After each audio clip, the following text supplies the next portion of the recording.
السلام عليكم ورحمة الله وبركاته.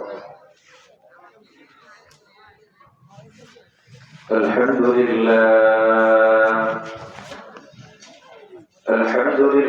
نحمده ونستعينه ونستغفره ونؤمن به ونتوكل عليه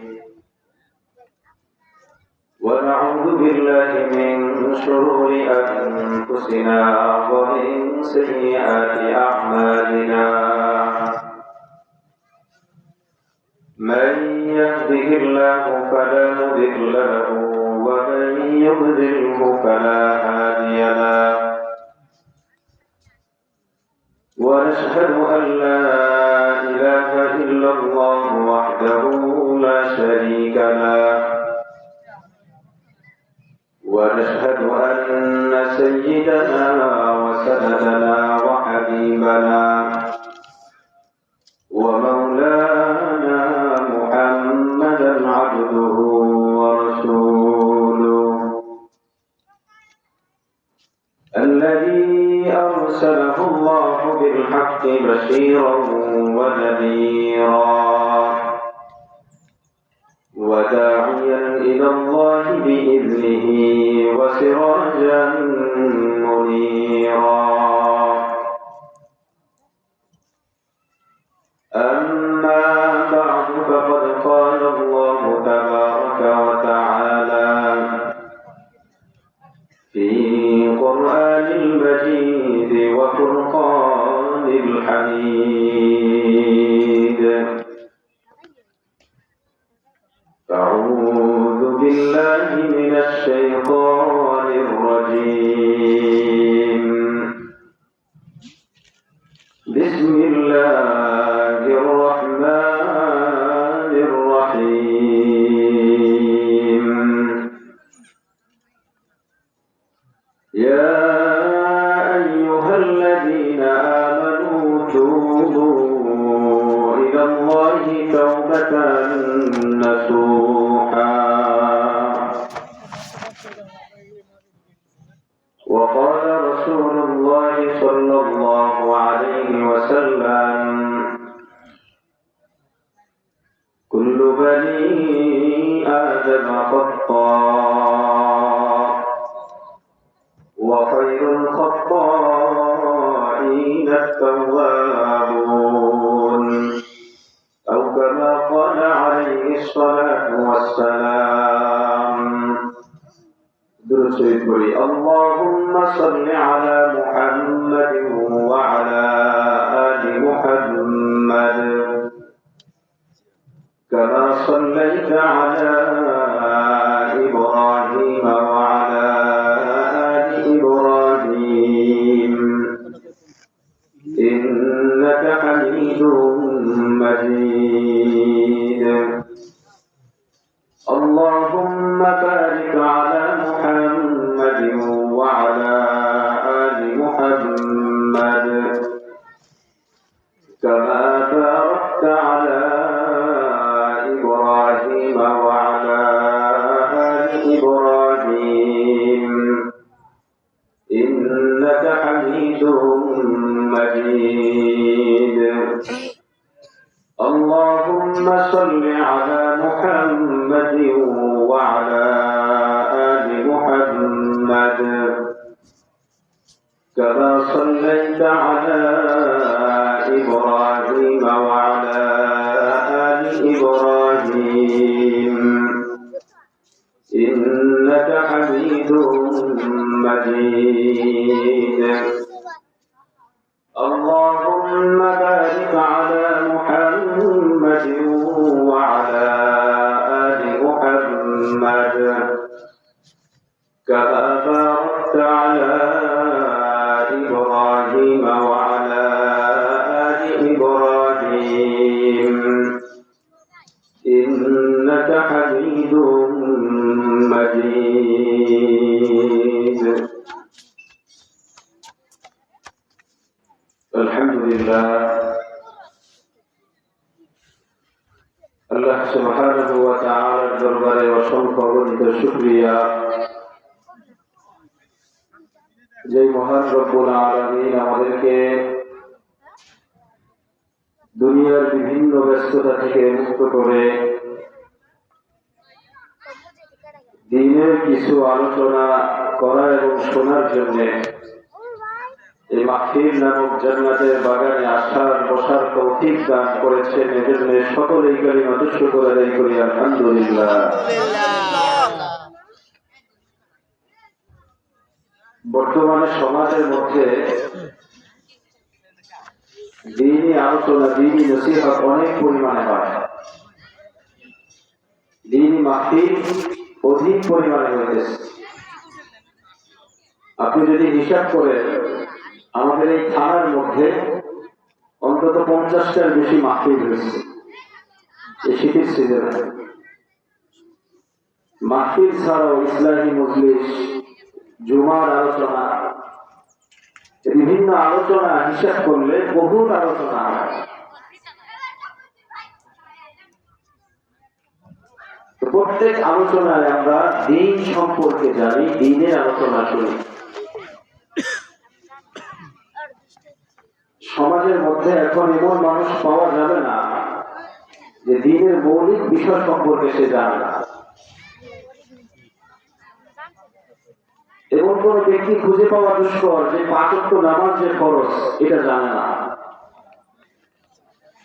সুদ খাওয়া হারাম এটা জানে না, এমন মানুষ সমাজের মধ্যে খুঁজে পাওয়া যাবে না। আল্লাহর যে মৌলিক বিধানগুলো আছে এই বিধান সম্পর্কে আমরা জানি এবং এই সম্পর্কে আমাদের মাহফিল গুলা হয়, আলোচনা হয়, নসিহত হয়। কিন্তু আপনি খেয়াল করে দেখেন সমাজের যে এই যে নসিহত গুলা যেগুলো আমরা শুনি, যেগুলো আমরা করি, এর উপরে আমরা আমল করি কয়জন? খুব কম সংখ্যক মানুষই আমরা যেগুলো শুনি এগুলোর উপরে আমল করতে পারি। কিয়ামতের দিন আল্লাহ রাব্বুল আলামিন বান্দাকে 5টা প্রশ্ন করবেন। প্রত্যেকটা ব্যক্তিকে আল্লাহ সুবহানাহু ওয়া তাআলা 5টা প্রশ্ন করবেন। তার মধ্যে একটা প্রশ্ন হইল মাযা আমিলা ফিমা আলিমা। বান্দা তুমি যা কিছু জেনেছো দিন সম্পর্কে, যতটুকু জেনেছো তার কি পরিমাণ আমল করেছো? এই প্রশ্নটা আল্লাহ প্রত্যেক বান্দাকে করবেন। আমার এই কথা বলার উদ্দেশ্য হইল যে আমরা যতটুকুই আলোচনা শুনি না কেন, অল্প হোক, সে আলোচনা আমরা আমলের নিয়তে শুনব। আজকের মাহফিল থেকে যে নসিহতগুলো আলোচনা করেন আমরা এখন থেকে আমরা প্রতিজ্ঞা করি যে নসিহতগুলো আমরা শুনব আজকের এই মাহফিল থেকে, যে নসিহতই আমার কানে আসবে আমি সারা জীবন এই নসিহত অনুযায়ী আমল করব। আল্লাহ তাআলা তৌফিক দান করেন। আমিন। যে আয়াতে কারিমা আমি তেলাওয়াত করেছি এই আয়াতে কারিমার মধ্যে আল্লাহ সুবহানাহু ওয়া তাআলা বলেন তুবু ইলাল্লাহি তাওবাতান নাসুহা। আল্লাহ তাআলা ঈমানদারদেরকে, মুমিনদেরকে উপদেশ দিচ্ছেন, ও আমার মুমিন বান্দারা তোমরা নিজেদের গুনাহের জন্য, ভুলের জন্য আমি আল্লাহর কাছে ক্ষমা চাও। কোরআনে কারীমের মধ্যে আল্লাহ সুবহানাহু ওয়া তাআলা বিভিন্ন ধরনের আয়াত নাযিল করেছেন। কিছু আয়াত বিধান সংবলিত আয়াত, বিধিবিধান সংবলিত আয়াত, কিছু আছে ঘটনা সংবলিত আয়াত, আবার কিছু আছে উপদেশ সংবলিত আয়াত। বান্দাদেরকে আল্লাহ সুবহানাহু ওয়া তাআলা বিভিন্ন উপদেশ দিয়েছেন। তার মধ্যে অন্যতম একটা উপদেশ হইল বান্দা তোমরা তওবা করো, খাঁটি দিলে তওবা করো। আল্লাহ বান্দাকে তওবার উপদেশ কেন দিলেন? দেখেন আল্লাহ সুবহানাহু ওয়া তাআলা যত মাখলুক তিনি সৃষ্টি করছেন, দুইটা মাখলুক বাদে সমস্ত মাখলুককে আল্লাহ রাব্বুল আলামিন তার গোলামি করতে বাধ্য করছেন। কিভাবে? সূর্য আল্লাহ রাব্বুল আলামিনের মাখলুক, কোনো সন্দেহ আছে? সূর্য আল্লাহ রাব্বুল আলামিনের মাখলুক। এই সূর্যকে আল্লাহ রাব্বুল আলামিন দায়িত্ব দিয়েছেন যে প্রত্যেক দিন তোমরা পূর্ব দিকে উঠবে আর পশ্চিম দিকে গিয়ে তুমি অস্ত যাবে। সূর্য কি করে? প্রত্যেক দিন পূর্ব দিগন্তে উঠে আর পশ্চিম দিগন্তে অস্ত যায়। এবং কোনদিন হয় নাই যে সময় হয়ে গেছে কিন্তু এখনো পর্যন্ত সূর্য উঠতেছে না। এখানে যারা উপস্থিত আছে এক একজনের বয়স ৮০ বছর, ৭০ বছর, ৪০ বছর পার হয়ে গেছে। জীবনে কোনদিন শুনি নাই যে সূর্য আজকে ২ ঘন্টা বেশি হয়ে গেছে এখনো পর্যন্ত সূর্য উঠতেছে না। শুনছেন কোন? অথবা সূর্য পূর্ব দিকে ওঠার কথা, উঠছে দক্ষিণ দিকে। শুনছেন কোন? কেন? সূর্যকে আল্লাহ রাব্বুল আলামিন হুকুম দিয়েছে সবসময় তোমার পূর্ব দিগন্তে উঠতে হবে এবং পশ্চিম দিগন্তে ডুবতে হবে। এই জন্য সূর্য আল্লাহর এই হুকুম পালন করতে বাধ্য। খেজুর গাছকে আল্লাহ রাব্বুল আলামিন হুকুম দিয়েছেন খেজুর ধরার জন্য, রস দেওয়ার জন্য। এই খেজুর গাছ সবসময় আপনাকে খেজুর দিবে, রস দিবে, কিন্তু কোনোদিন অন্য কোনো ফল দিবে না। আম ধরবে না খেজুর গাছ। কেন? আল্লাহ তাকে বাধ্য করেছেন খেজুর দেওয়ার জন্য।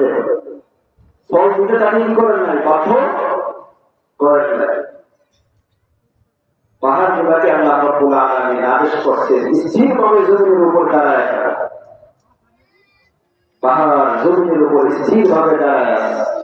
কখনো এমন শোনা যায় নাই যে বাতাসের কারণে পাহাড় এক জায়গায় থেকে আরেক জায়গায় চলে গেছে। এর কারণ পাহাড় আল্লাহ রাব্বুল আলামিনের সেই হুকুম মানতে বাধ্য। আল্লাহ রাব্বুল আলামিন যদি চাইতেন আপনাকে আমাকে তার হুকুম মানতে বাধ্য হবে, আল্লাহ কি পারতেন না? কথা বলেন না কেন? পারতেন না? আল্লাহ সুবহানাহু ওয়া তাআলা যদি চাইতেন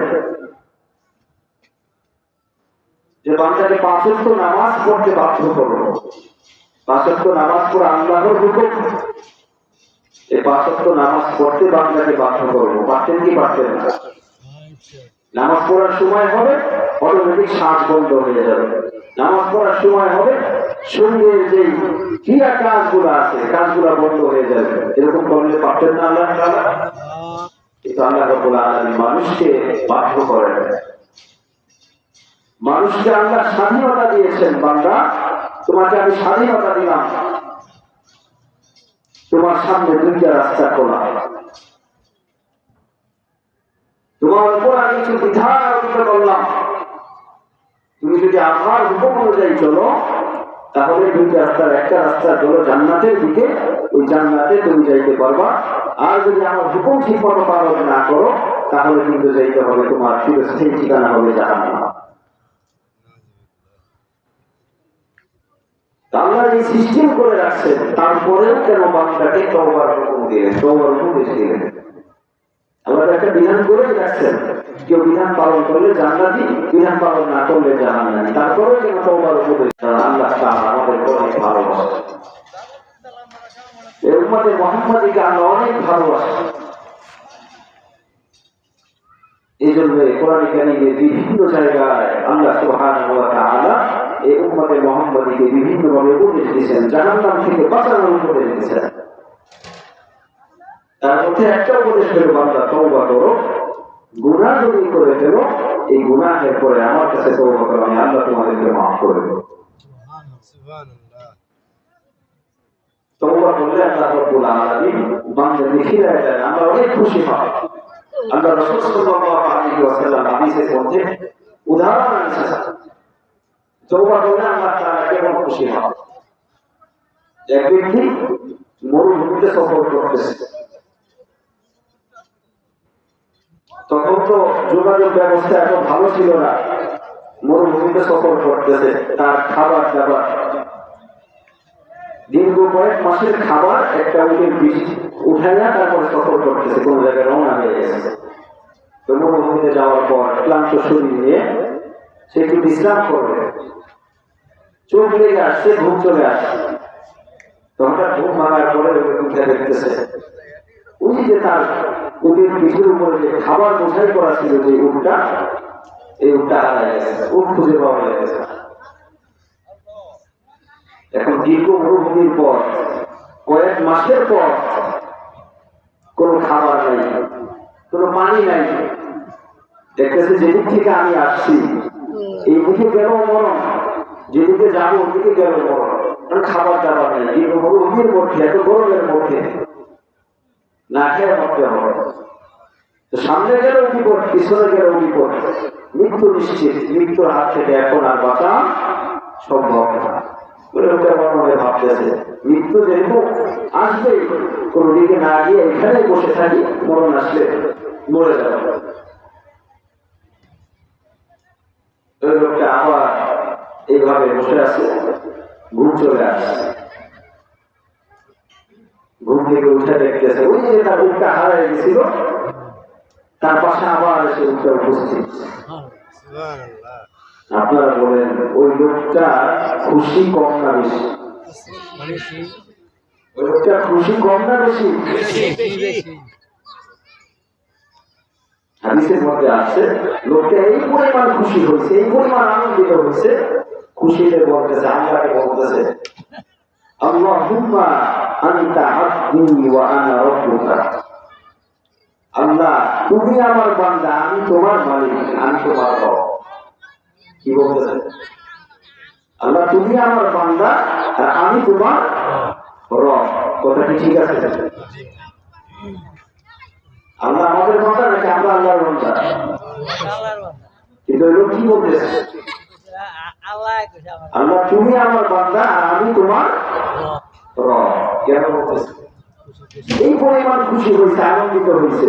অনেক সময় দেখবেন আপনি আর আমি যদি বেশি আনন্দিত হই বা বেশি কষ্ট পাই, মুখ দিয়ে কি আসে বা কি বলি এগুলো কি খেয়াল করতে পারে না, জমা থেকে অন্য ধরনের কথা বের হয়ে যায়। ওই লোকটা এত পরিমাণ খুশি হয়েছে যে লোকটা আল্লাহ কি বলতেছে, তুমি আমার বান্দা আমি তোমার রব।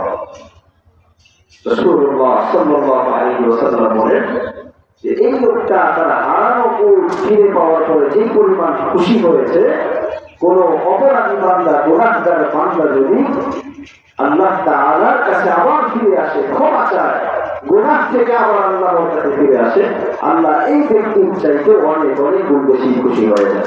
সুবহানাল্লাহ। এজন্য পয়গম্বর বলেছেন, কুল্লু বানি আদম খাতা ওয়া খায়রুল খাতাইন আত-তাওয়াবুন।